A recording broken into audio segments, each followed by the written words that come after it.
disappeared. I see my face, but I don't see. There I am. There There we you are. are. Don't worry. Hi, how are you? I am great. How are you doing? You were nervous you were missing in action in the internet world? I thought I was like stuck in cyberspace. We're back, don't worry.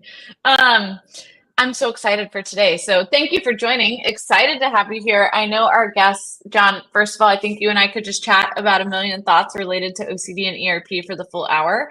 But our guests also love to ask lots of questions. So you guys, welcome, welcome. We're so excited to have you. Today, I am joined by the incredible Dr. Jon Grayson, who most of y'all know. Really excited to have him here so that we can ask questions live. We can discuss all things related to ERP, uncertainty, and all the jazz. I particularly want to talk a lot about ERP over time and like how you've seen it evolve, because you're somebody who's kind of seen it from the way we did it originally to now, and like what you've learned or how you do things different in and how you do things the same, and all of the above. So couple housekeeping items before we hop in. As you guys know, please feel free to put questions throughout today's live stream in the comment pane that you see on the right hand side of your screen, so that we can make sure that we answer questions live. And of course, these live streams are intended to be educational and supportive, but not to replace individual therapy. So if have any specific questions for your own treatment and things that you feel like you need some specific treatment advice, we really want you seeking the guidance of your own individual clinician. And of course, IOCDF and/or the live streams are not crisis lines. So if you're feeling unsafe or suicidal, please call 988 or go to your local emergency room wherever you might live to make sure that you work to keep yourself safe, since we are not able to triage those calls. So excited. I'm ready to hop in, but first and foremost, for those of you who don't know, I don't have a bio for you, so sorry, Jon, but I'll just That's say what I fine. know. Jon Grayson is the author of, it's behind me, but you can't see it, but Freedom from OCD and many other incredible OCD texts, novels, blah, blah, blah. But like your name is everywhere. People find you. He is a part of the scientific advisory board, also runs an OCD program in Los Angeles, formerly in Philadelphia, and has somebody who has been doing this work. A lot of you might know Jon as well if you've attended the conference and ever gone to virtual camping. That's always been a really fun and exciting way that we can do some active ERP with many people who we only get to see over the conference weekend. But Jon, you've been involved in IOCDF since the beginning, really, or for a really long time. And so would love to just hear from you. Since the beginning, I'm the only one who has been to every conference. Wow, that is impressive. Yeah, and I've only been with those. When was the first one? Good question. I know it was in Minnesota, and I think the last one was the 29th conference, so counting back. So I don't know. 1996? Maybe. 95? I feel like it was 1995. I feel it was earlier. Yeah. I said I've only been doing OCD since 1978, but you've been doing OCD work since 1978? Only, yeah. How many years is that? Do I need a calculator? Yeah. Is everybody judging me? It's not 50 yet. No. That's my way of remembering. So it's like not 50 yet. 46. You're at 46. That's impressive. I have not been doing this for 46 years, but I have known you since the beginning of my journey, and since before I was an OCD clinician, when I was both somebody living with OCD, then became an advocate, and now as a clinician. So I feel like you have played such a big role. I know you know this in so many people's lives, but mine included. And one thing I've always talked to you about is your innate ability to just like see how people are doing from the outside. And I always talk about this, but I don't know how much you remember, but there was a conference where I don't know how old I was at this point, and I was doing a ton of advocacy, and like from the outside, I think a lot of people thought I was doing well. And you came up to me, said, "How are you?" And I was like, "Oh, I'm fine. How are you, Jon?" Well, I said Dr. Grayson back then because I didn't have permission, probably, or you probably did, but it's probably hard to twist your arm to get you to say Jon. Yeah, definitely said Dr. Grayson. And I remember you looking at me and you were like, "You're actually not. So do you want to tell me how you're really doing?" And it was so meaningful to me because I felt like you could see me and you could see my OCD. And that's something that a lot of people can't do, right? From the outside, we can look as though we're fine or put it together. But for those of us who have struggled with OCD, we know that that internal dialogue, right, and the noise and the anxiety is so loud, even if it's internally, that for some individuals, they can see it from the outside. So I feel like you have such a good ability to sense that, to see that, and to connect with people in this emotional way that also leads to this willingness for us to do really hard things, right? And that's what we're going to talk about today. Is the way ERP works is you don't just get to meet someone and say, hey, go do this hard thing. Like, they're not going to trust you, they're not going to do it. There is so much that goes into people being willing to do the tough stuff, people being willing to do ERP. So I'm hoping we can cover it all, but would love to just hear a little bit about why you do this work, why you love this work, all of the above. Well, you're, and as you pointed out, like how you were pretty good at hiding it and looking like you were really good. Do you know what we call that ability? Acting. Competence. Competence. Okay, Well, fair think enough. about it. If I had something really bad happening at home and I came online today and like, hi Liz, and you'd be like, oh my God, like he's worse than everybody calling in. You expect me to pull it together. And the Yeah. thing is, the difference between me and a lot of sufferers is I don't have to rely on my competence as much as them. And in fact, we don't even know if I could, because all the people who are like in their minds faking it, how many people do they think could function as well as they do, looking like they're okay under that pressure? I mean, that is Yeah. tremendously hard. So we don't want to get rid of people's competence, but we do want to help them rely on it less. I hope I could be that good under that pressure. I am lucky, not tested, but I hope so. Um, yeah, it's hard to say why I love this so much, but I can say that I was kind of fit for because even in high school, I would wander the halls of high school thinking, well, maybe nothing's real and I'm just creating the entire world. I wasn't upset by this. I know that's like a problem for people with existential OCD. For me, that's like, oh, that's possible. So I was already thinking everything was uncertain.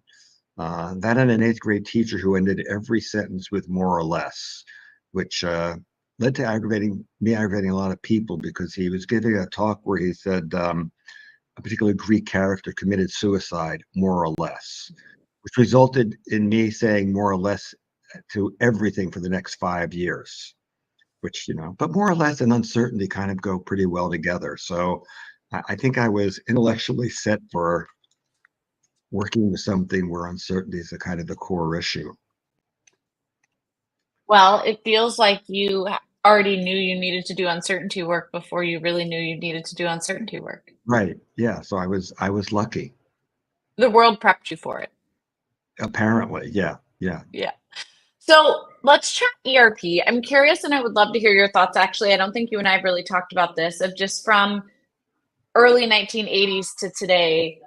How has ERP changed? How has your understanding of it changed? How has the way you approach it with clients changed? All of the above. I think back in the ancient days, um, and not it didn't really go on this way very long, but I think, initially it was very behavioral in that we would quickly try to jump into working with doing the exposure. Yeah. That now I think our center, I was working with Edna Foe on the first of her Edna didn't make up ERP, but she did the first giant study, proving that this was the treatment of choice, and kind of the way she set up treatment is still the model for today. So that was like the ground floor. But we focus on feared consequences because that's really important when you're doing exposure. What is the person actually afraid of? So it's not just what you're exposing, but what might happen. And in some ways, that core of treatment is unchanged. I think what changed, and then pretty quickly, I know somewhere along the line, I realized, or it came to me that uncertainty was really a core issue. So I started doing that, and I remember we had one partner come into a practice in late 80s, early 90s, who was a cognitive therapist, because I was doing this before cognitive behavior therapy. At that time, it was cognitive therapy or behavior therapy. And we would It argue. wasn't CBT yet? Oh, no, yeah, I'm that old. Wait, when did it become CBT? Somewhere in the 90s. Okay, interesting. But we were arguing with him because he would argue about cognitive therapy. When we were arguing with him, what we realized was when we were doing behavior therapy for OCD, we were actually doing a lot of cognitive therapy. And so the issue we discovered wasn't that we didn't do cognitive therapy, but that we adapted it for OCD, where there were a lot of cognitive therapists because it grew up out of depression. The techniques, they were trying to treat OCD the way they treated depression. Cognitive therapy, the core thing is let's find the distortions the person has. And Right. and the trouble was they were not treating the core distortion of OCD, intolerance of uncertainty. So it wasn't that cognitive therapy was wrong. The theory, if you followed it, was correct. It was just that they were doing the wrong, they weren't applying it to OCD. So I think that was one change, where we incorporated, it didn't change the core. And I think the second big one, in a way, when ACT came out, I think there were a lot of silly studies comparing ACT to ERP. And I think those were silly because there were already many things that we were doing that were kind of taken from ACT. But ACT was kind of a nice organized system. And so the real important question that I think today we're in a good place is not, is it ACT or ERP, but what are the best ways to incorporate ACT principles into OCD treatment? Right. Because, again, I can, some early ACT people were trying to, again, apply ACT, trying to make people fit the model as opposed to make the model fit the people. And I think we're better now at having, how do we use those principles? So I think the core is pretty much the same. But we have some, we keep kind of improving some ways that help try to talk people into it. Because do you want me to talk like 2 more minutes? Yes. And then I'm going to tell you a weird dream I had. Oh, I'm okay. It's going to be really hard now because I'm dying to hear the dream. But, I think, and I've only said this since the 80s, all of treatment is going to succeed or fail depending on whether I can convince somebody to answer this one question a particular way. And that is, are you willing to learn to live with uncertainty? And then we have to explain what that means to somebody because, intellectually it makes sense. So if I'm not willing to live with uncertainty, and I know you have like a zillion stories of your own personal life to demonstrate it. The ERP is useful. It's so powerful, even if it's done poorly, it can be helpful, but it doesn't get you over that hump. And so, I have to be willing, because the thing is, if I'm afraid of contamination getting me sick, well, no matter how much ERP I do, if I'm unwilling to risk getting sick, then there's always going to be something holding me back. And so there are a few reasons to risk getting sick. One is that you don't have a choice. Really, no matter what you do, you're probably going to get sick some way. And the second reason is, look what you're losing. So Right.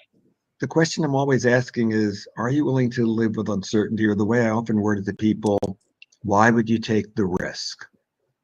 It feels like a risk. Why are you going to be willing to do this? Because I feel the person needs to kind of know what they're trying to do and why. And then I think it works much better. So let's talk about that for a second because, wait, I'm going to tell you my dream. Okay. Dream. This is more weird. And I don't know why this happened, if it was because I've been thinking about the podcast and who wants to be on the podcast, but somebody in my dream, and I don't know who that was trying to convince people to do ERP. And I was having to try to explain that like readiness work has to happen and we can't convince someone like they should be wanting to convince themselves anyways. And then in my dream, I asked Alec Pollard to come do a talk on readiness. And so that's it. But then I woke up strange. I know this is what I dream about, you guys. But it got me thinking about you too, because you and I have talked a lot about this, how you've said that at times you will work with patients for months before you do any ERP with them because you need to get them ready and willing to do ERP before we're asking someone to do something if they're not bought in, right? And you and I know the reasons for that. I mean, doing ERP because you're being told versus because you actually want to isn't useful, but also if you're doing ERP, but you're white knuckling or you're holding on or you're going to give in later or you're doing it, but you still want to confirm those safety behaviors, you're not going to actually get freedom from ERP. And I talk a lot about this concept of that I've kind of this terminology I've used, people have heard on here a lot is, are you using ERP to become more functional or are you using ERP to get to freedom?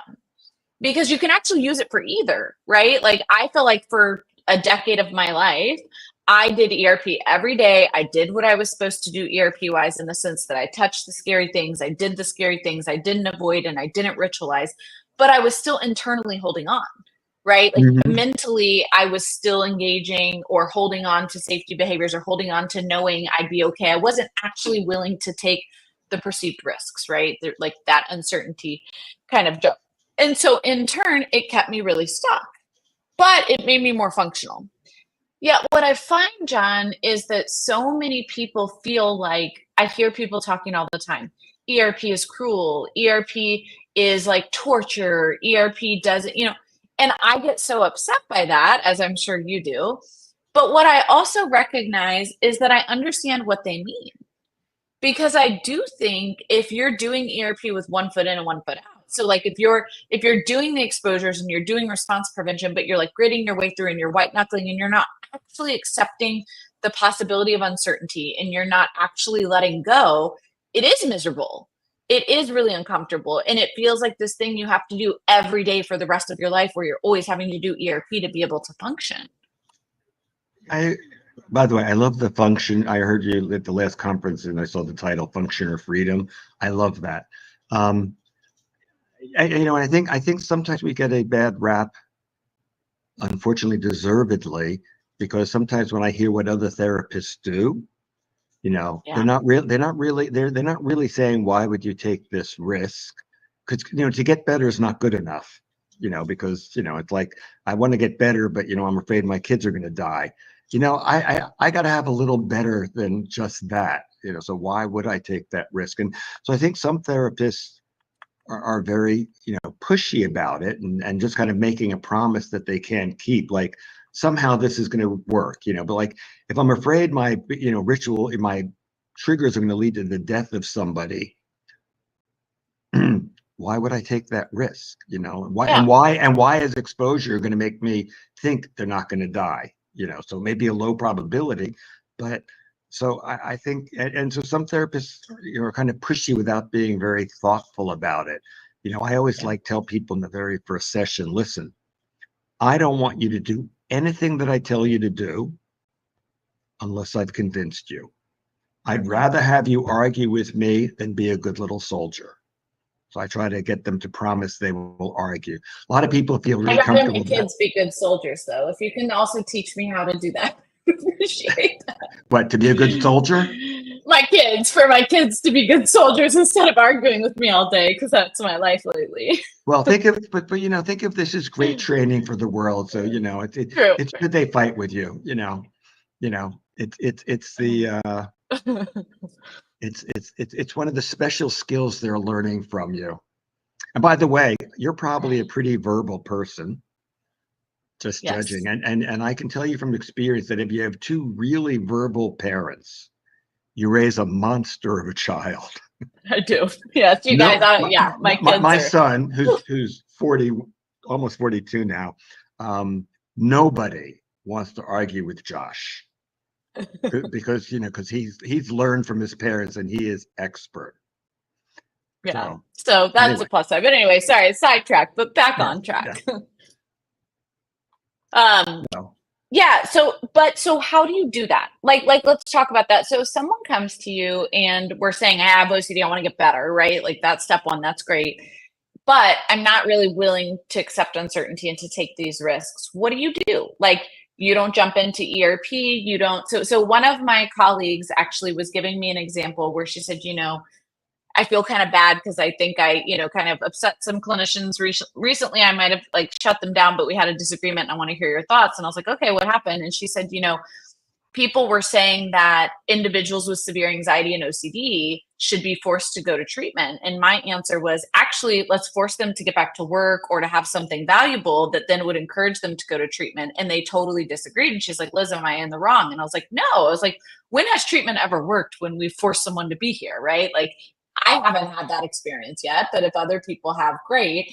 But the reality is that if I encourage you to make your life bigger, have these greater good goals, have this purpose-driven life, right? Your Socratic questioning that I love, that you talk a lot and it's in your book about what is OCD taken away from you. If we can start getting you back to some of those things that make you excited and would make you want to fight your OCD, to me, that's actually the first step. But just want to hear your thoughts. Like, what do you do when someone they want to get better, or they're at least saying they want to get better, but they're resisting? Everybody wants to be better, right? Yeah. Do we want to do the work, better though, is a different magically or question. not? Yeah. You can't see it. I have a magic wand floating on near my ceiling. And periodically, I can't see it. Well, yeah, because it's over there on the other side. But periodically, I'll say to somebody, listen, I do have the magic wand. Unfortunately, you can't afford it, so you're going to have to do it the hard way. But I think with people, I'll start, we'll start out and I'll explain, in what ways uncertainty is impossible to attain. And there are only a few people who believe they can actually be certain. I mean, intellectually, most people kind of, they may say, I don't want to live with it, but they understand it's not possible. As I said before, research has shown the only people who are certain are stupid. So, and people with OCD tend to be smart. That just knocks out the ability to make them certain. So we talk about a few different things. One is, of course, one major reason that I will hammer at them with is, one reason to decide to learn to live with uncertainty is you don't have a choice. Like if you say to me, I don't want to live with uncertainty, it's like, okay, tell me how that works. Like, how do you do that? In fact, if you know how to be certain, I will pay you for the sessions. Mind you, it's kind of a two thing. You have to know how to be certain. You actually have to convince me you know it, but I don't know how to be certain about anything. I could say something's low probability, but low probability is not no probability. So something could happen. So that's one kind of simple core thing. Then, and this is probably why I like OCD, I think depending on the form of OCD, it's kind of an entirely different set of arguments about the nature of uncertainty with that particular problem. And basically the arguments are, given this form of OCD, here's why you can't be certain. And generally it's not magic like, oh, if you didn't have OCD, you'd be certain. I actually think anybody with OCD, part of the problem is they are smarter than everybody else. They are recognizing a truth.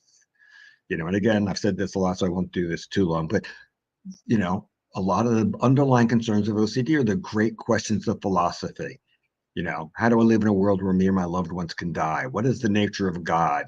Who am I? What's the nature of reality? They're all really very real questions. And the only trouble, the difference between sufferers and great philosophers, is sufferers actually want an answer.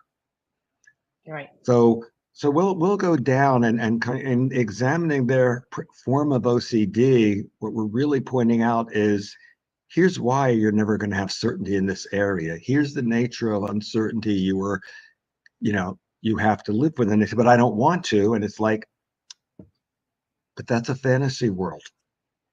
You can always, again, you can say, because they'll say, like, this doesn't make sense. I said, no, it might be low probability. And yes, we would like to teach you to be comfortable with low probability. You are in other areas of your life, but, in the end, if we, I had one fellow who was afraid of going crazy, and he had good reasons. He's on OCD Stories with me, and we kind of tore apart his rituals. Like, it was, first of all, like, your rituals, they won't prevent you from going crazy. That's like a whole separate problem, separate from OCD. So, there's no reason to think you have that other problem. But if you're going to go crazy, None of this is going to stop it. So right now, you're wasting your time doing rituals that aren't going to prevent you from going crazy. So you may or may not go crazy. This isn't going to prevent it. So we're just Right. kind of tearing down all of his rituals and why they wouldn't work. So it's kind of like, well, you don't have a choice. Your rituals don't work anyway. And as you pointed out, that I always am going to say, and like, and what are you losing to OCD?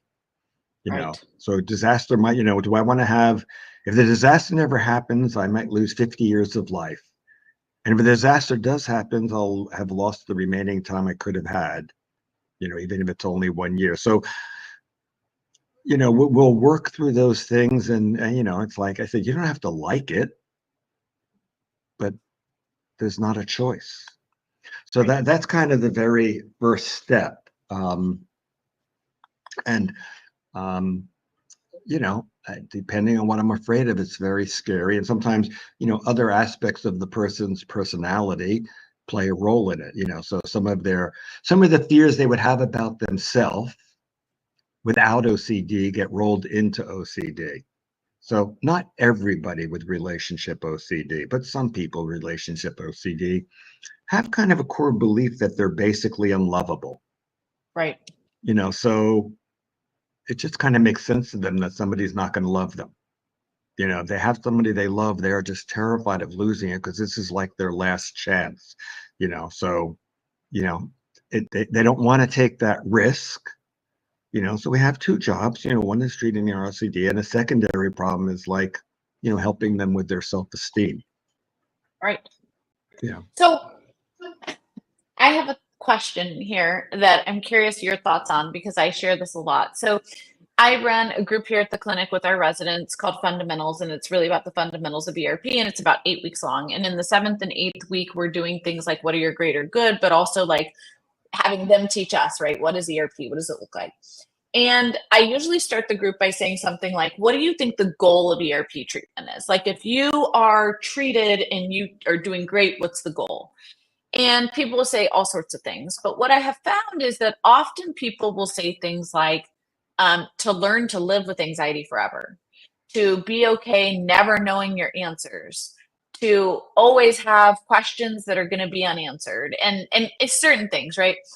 And I actually kind of disagree with it because See, I I was shouldn't say that agreeing, but go on. I know, but I'll explain why. So I agree to an extent, but what I feel like the message so many people with OCD have taken home is that even if I do successful OCD treatment, I'm going to live with OCD forever. I'm Mm. always going to struggle with OCD every day.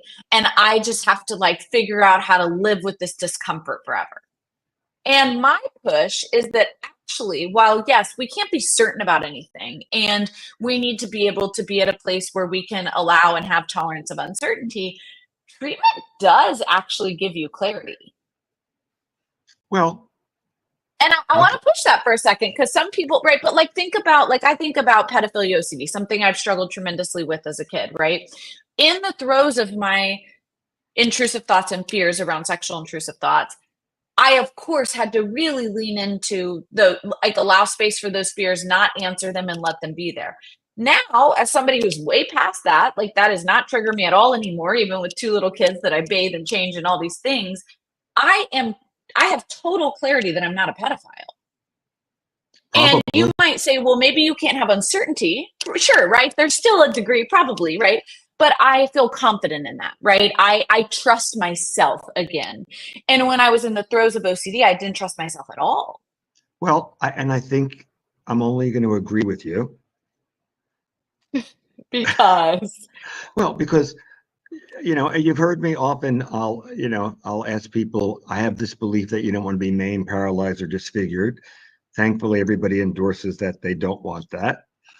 And I'll ask, how do they get around town? And they drive a car, and I point out, okay, so you risk, like you basically risk some idiot doing that to you. You'll basically risk death to go to a restaurant. Like that sounds crazy. Now, nobody can get in a car and say, I know I'm not going to have an accident today. yeah. But we have learned to be comfortable with low probability. Not that 100%. it's gonna, but again, and the trouble is that some people with OCD want to make low probability the same as no probability. Nope, Right, right. can't do that. It's like, yeah, probably won't happen, but it might. In fact, whenever I have somebody work with it, it's okay if they say it's low probability. They always have to end with the sentence, but it might, because almost everybody with OCD superstitiously doesn't want to end on the bad sentence, the bad words, So, so what we're helping them is not like, it's like, yes, it's a very low probability. It might. And, so our goal is to try to cope with it when it happens, and Bing. also people, I think in coping with uncertainty, the thing I have to do is how would I try to cope with the worst? So I love with pedophile OCD, I will start out by saying something like, well, suppose you wake up tomorrow and without a doubt that like, oh my God, being with a 6-year-old is just incredibly, like, you have no doubt that just makes you hot thinking about it. What would you do? So their first response is usually, I would kill myself. Okay, but in this scenario, you're condemned to life. You can't kill yourself. And the reason I say that is because saying I'll kill myself is a way of trying not to think how I would cope with it. Right. And Or so trying to avoid having to have the thought. exactly. Professing. So then they'll, and they're worried because, like, they don't want to mess around the kid. And I'll say, so I'm just curious, currently, if you see somebody who, is appropriate age and everything, whom you find attractive, I guess you just walk up to them and ask if they'll sleep with you. And everybody's like, well, no. I said, so wait a second. You can have urges and not give in to them. So you could have pedophile urges and never give in, and they still think, sorry, that, that makes them a bad person. And I'm going like, well, I understand that's not ideal, but, I'll bet there are a bunch of people who have those urges that we don't know about because they never share them and they would never act on them. And I really love it if such a person has a brother or a sister, because I say, if your Sid came to you, because they're always like, but I'm a horrible person. I say, if your Sid came to you and they said to you, listen, I just got to confess this to you. I have these urges and feelings. I would never give in and I never do, but I just feel so bad about it. Would you tell them they should kill themselves? It's like, no. They were willing to die for it, but they don't think, well, why not? Do you think they're horrible people? And, luckily, most of the time they don't. So I point out, so you have a double standard. Because, so as long as they should learn how to live with it, then you have to tell me why you shouldn't. That you have these. So let's face it, if I wake up with pedophile urges, it's not like I asked for it. It's not like, hey, you know what? I think I'd want to learn how to be a pedophile. It happened. And, so I can learn to cope with it. And so, as upsetting as that whole scenario is, many people, if I make them go through it, have some comfort from it.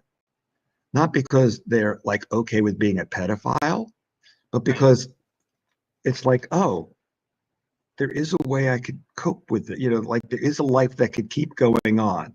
So it's not this kind of like, no, I don't want to think about it. Ah, it's like, oh, Yeah, that'd be darn. terrible. And Yeah, it's like, and you okay, think about this with fears of like people who have a fear of something bad happening to a family member, right? It's like, yeah, nobody wants our mom to die.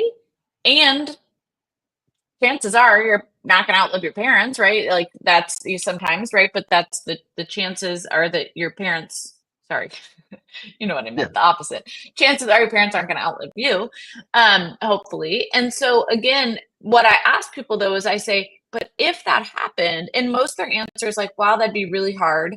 I would really suck. I'd figure it out. right. Right? Yeah, You would learn how to move through it. Doesn't mean you want it to happen. It doesn't mean you know. And so again, but I do think there is this piece, Jon, where people think, oh, ERP treatment means I have to be okay with my worst case scenario. I right, have right. to act like I'd be okay with myself being a pedophile, or I'd be okay with being someone who harms someone I love. Like, no, you don't need to want that or be okay with it. But we can't spend our life trying to make sure it doesn't happen.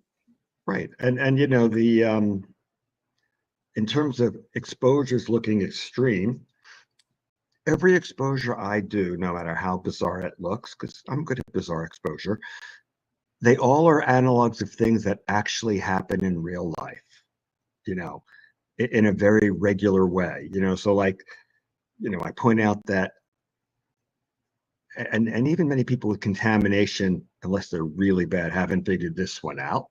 Because everybody's like, well, you have to wash your hands after the restroom. And everybody's like, because if you didn't wash your hands and then I see you touch the wall, I don't want to touch that wall. And I point out, you know what everyone does who doesn't have OCD before they wash their hands after the bathroom? They fix their dress or pull up their pants with Totally. Or touch their phone nowadays. contaminated hands, which they then probably touch without realizing, so they are recontaminating. At the conference, when I do my favorite, I convince people to chew ABC gum, already been chewed. I ask, why is this normal? And everybody comes up with things, but I point out, well, everybody agrees that if I spit on a plate and ask you to lick it, you'd be like, I'm sorry, go away. But if I ask people in college, how many people did you French kiss who you didn't know their history? And a fair number of people have done that. A lot of people did. And the question is, which is more active, fresh spit from that French kiss or, 10-hour-old gum? Which, by the way, 10-hour-old gum is as gooey as if you just pulled it out of your mouth. But so gross. Yeah, but wait, but that's so perfect what you said. Gross, yes. Yeah. But danger-wise, it's something people are already doing. So yes, I am doing something on purpose. And we're trying to differentiate gross from safety, because the tragedy is if I'm controlled by my OCD, that's just a horrible life. And so I'm just on purpose doing that. And again, somebody says, are you going to make me do this? And I say, no, or they say, I love it when somebody says, do I have to do this? And my answer is always the same. No, only if you want to get better. It's like, I know what I do, but we're never making somebody do something. And I said, I'd rather have me, let me convince you why this makes sense, as opposed to, you and I are the evil, sadistic taskmasters taking joy in, doing that. I mean, it is true. Many of my clients are going to go like, oh, I have a great idea. And they go like, but they do it with some sense of humor, even though they also mean that too. Totally. My favorite is when people will be like, but I'm uncomfortable. And I'm like, that's amazing. Like that. And they're like, Liz, this is not. And I'm like, but it is, because if you're uncomfortable, you're getting better, right? Like discomfort also means new skills. Like that's how learning takes place. Like we don't learn something new by staying in our comfort zone. Mm-hmm. Yeah. So there's, again, it's not like we're asking you to do something just for fun, right? The exposures that you should be doing should make sense to get and be in line with your values and getting you better, right? You do them to get better. You do that, right? I always give the analogy that sometimes I feel like with, values-based ERP, it's so critical. It's something I practice every day. And I had some people that would say things to me like, oh, well, sitting on the floor is not aligned with my values. And I'm like, what do you mean by that? And they're like, well, I don't you want me to sit and eat on the floor for an exposure, but I don't sit and eat on the floor. It's not something I would normally do. That's not values-based. And my answer is like, oh, but you just told me that one of your biggest goals is to be able to hug your toddler freely after they crawl across the floor of your house. So guess what? Sitting on the floor and eating right now is actually one of the most values-based exposures we could do together, because it's going to allow you to be freely with your kid without OCD occupying or controlling that relationship. And so we have to keep that in mind of like, yes, this feels weird and it feels uncomfortable. Of course it does, but why, right? Like, does it make sense? And most times I actually find the patients are guiding the exposures more than I am. In treatment, they're saying, here's what I know I need to do next. Here's something I know would help me. Here's what would benefit me. And it's like, great, let's go do it together. And in the real, I'm thinking of two things, in the real world, I mean, because saying the values is a way to try to get out of things. But in the real world, it's like, there's a cost to this decision you're making. So, I understand you don't want to sit on the floor. Cool. But if that means you're going to stay sick forever, which do you pick? Because I mean, everyone. And which one is less values based, right? One is like you're going to miss time with your everybody kid. would like magic. I want it my way, and it's like, but the world doesn't allow that. Yeah. It puts me in a position that So I think some people take that values and they kind of twist it to make it somehow that you and I are devils destroying people's values. I mean, it's kind of like we're talking about scrupulosity. And the nature of God. And one of the things I help people is like, you don't get to know, you have to pick the God you're going to believe in, which sounds terrifying to somebody who's very religious. However, Right. when people leave me who have scrupulosity, they will say they are more spiritual and religious than they were before. So on one hand, it sounds like I'm trying to destroy religion, but actually they leave me being able to feel more spiritual and religious and admitting they don't know. So it's not like, okay, we've destroyed your values by saying we can't have answers. We actually have given them a way to, embrace their spirituality. And so there's this false narrative that somehow we're destroying values as opposed to reinforcing values. And I just as I just noticing in the chat that some people accidentally are doing bad cognitive therapy. Because, in the old days, cognitive therapy would treat the OC problem as this is your OCD, not reality. And so they try to convince themselves it's just OCD. That's obviously a ritual, because if it's just OCD, I don't have to worry about, which automatically leads to the question, but what if this is not OCD? Like, oh, I'm not really a pedophile, it's my OCD. But what if it's not my OCD? What if I have OCD and I'm a pedophile? I mean, right? All those questions occur because for every logical answer, there is a logical what if. And in classic cognitive therapy, it's because they weren't looking at intolerance and uncertainty. So if I'm going to say this is my OCD, because I don't mind if clients say it, but I usually phrase it this way because I'm a pain in the neck with uncertainty. I hope this is my OCD, but I'm going to take, so I'm going to act like it's my OCD and take the risk, even though it might be real. I'm going to hope it's low. I'm hoping the probability it's OCD as opposed to real. But again, for anything, for many of my fears, I could be doing health checking. It doesn't mean I'm not going to get cancer.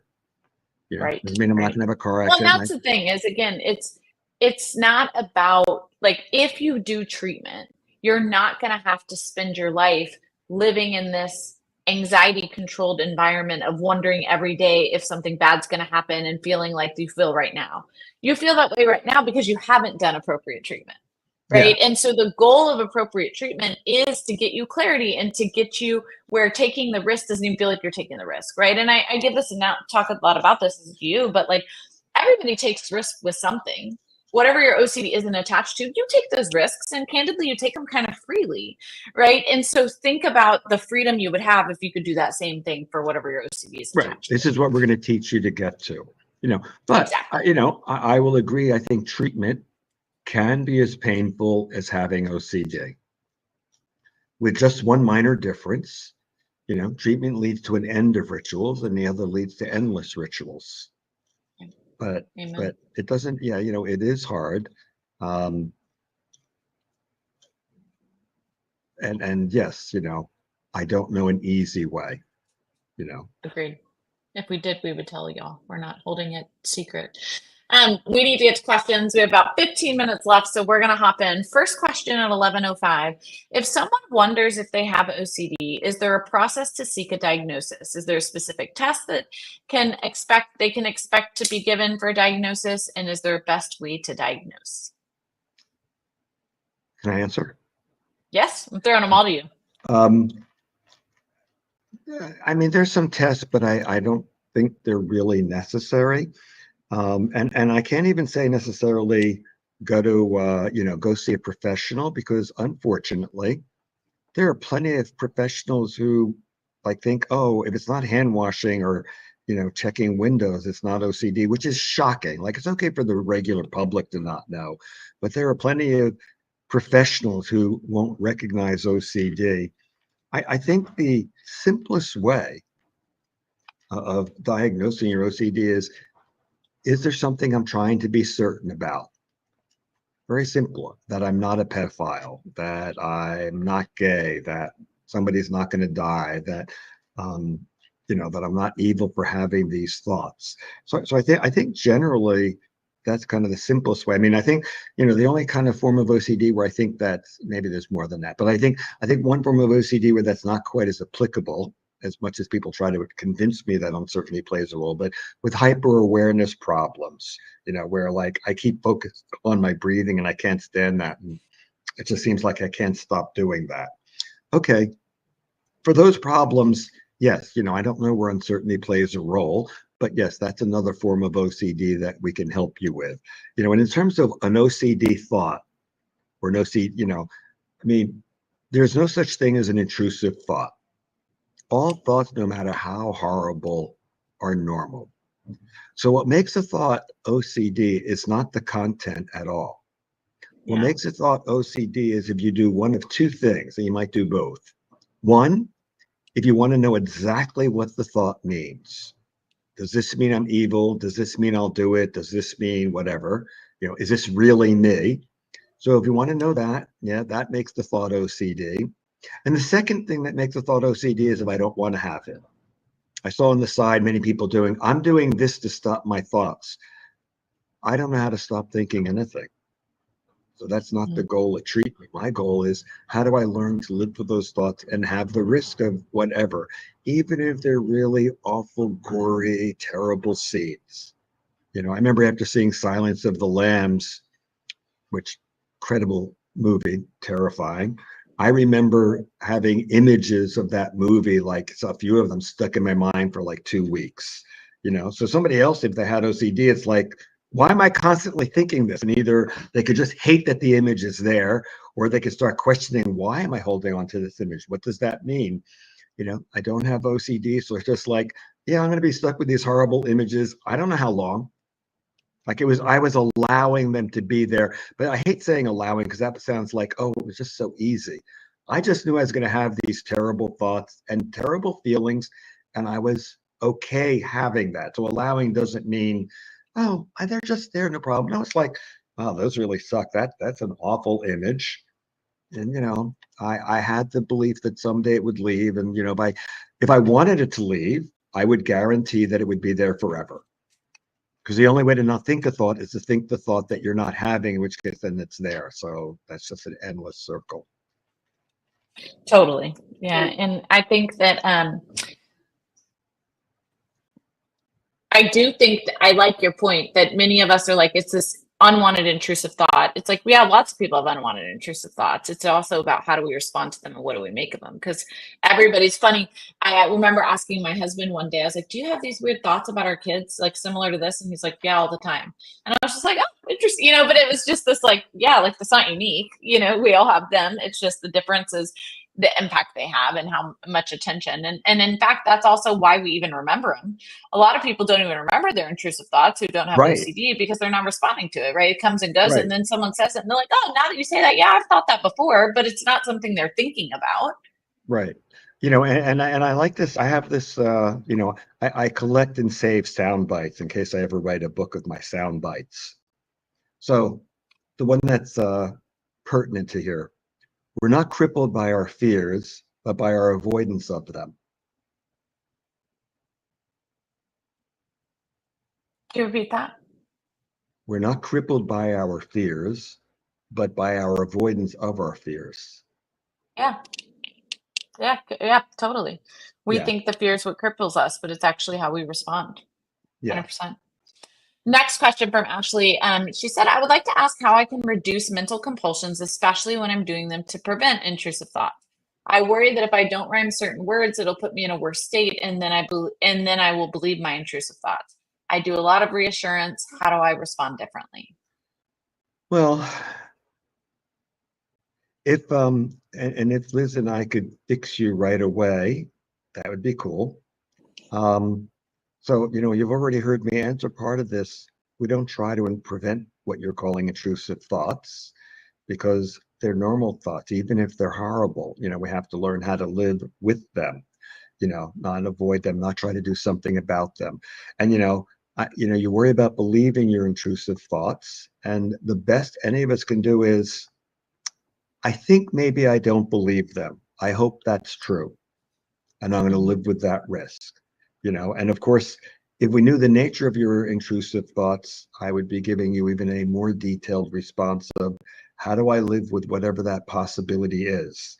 Right. Again, whether I'm a pedophile, whether I'm a killer, whether I really hate my wife, even though I don't know that I hate my wife, whatever it is, I don't have a choice but to risk it because if you're kind of suggesting, if I believe my intrusive thoughts, and by the way, if I believe them, does that mean I've been tricked by my OCD, or does that mean they're actually the underlying truth, and you finally have been hit in the face with it? And I can tell you with pretty high level of certainty, I don't know which of those is true. I just go with the part that you seem to have access to, which is like, I don't want these to be the truth, so I hope they're not.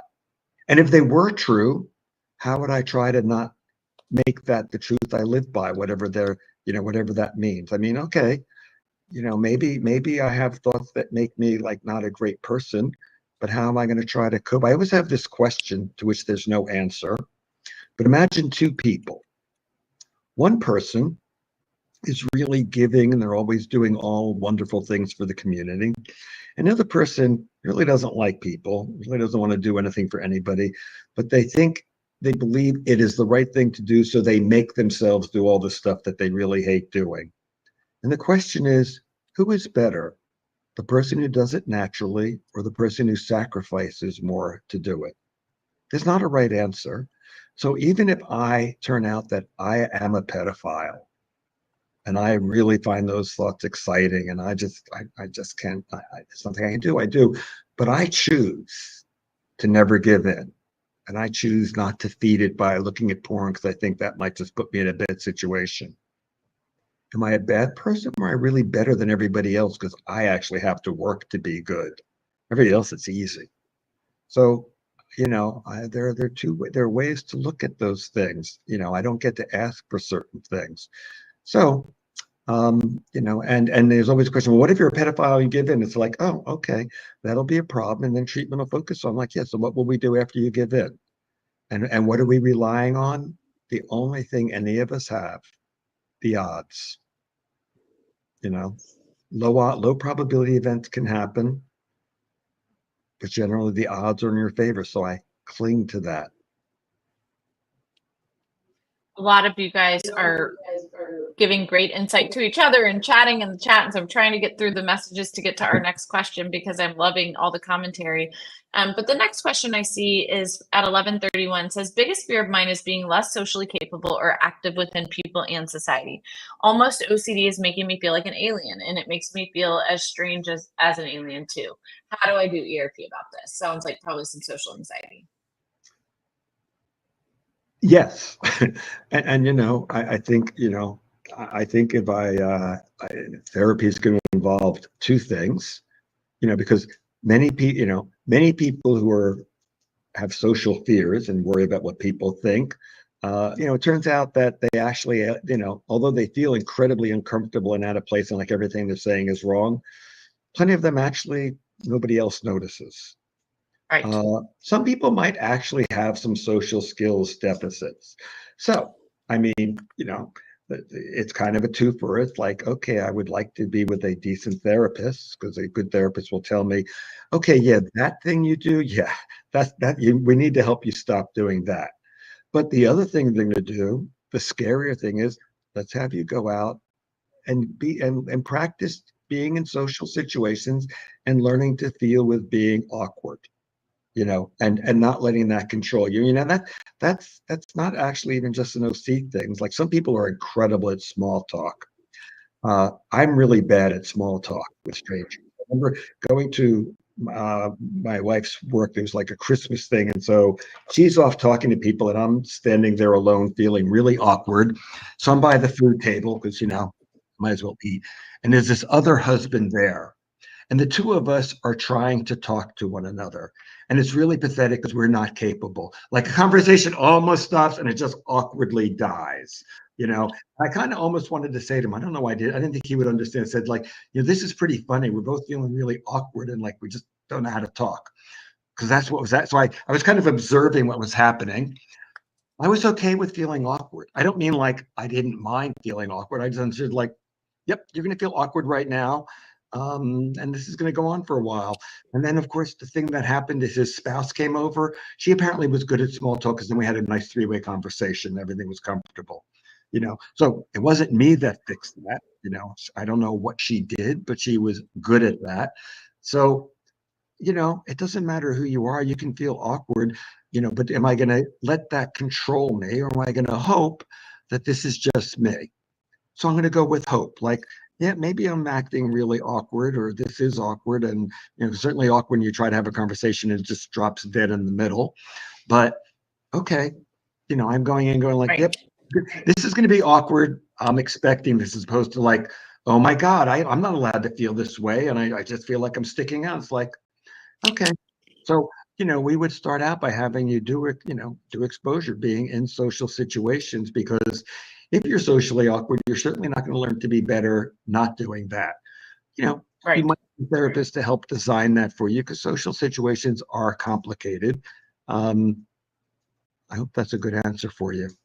Yeah, no, and I think this is a great question to end on, because I think what we're trying to say, and what I want everyone to remember when we talk about ERP treatment, is that it should be aligned with your values. It should get you closer to the life you want to be living, and it's going to be hard. Like, if we spend our life trying to avoid what makes us uncomfortable, those uncomfortable things and those fears are all that we've actually empowered, not our life. And they become bigger. And so the way treatment works is we start to approach our fears, right? We stop avoiding them, we stop ritualizing because of them, and we start approaching them. That doesn't mean we have to accept that they're true. And in fact, we want to just be able to accept that we're not going to figure it out. We're going to let them be there and choose to not answer them, instead of, yes, they're real, no, they're not. And again, probably when I was feeling awkward, probably I maybe looked socially awkward. Certainly didn't look Yeah, comfortable. And it's like, I feel like I could survive. totally. And yeah, 100%. Somebody's asking you to repeat your avoidance and fear quote.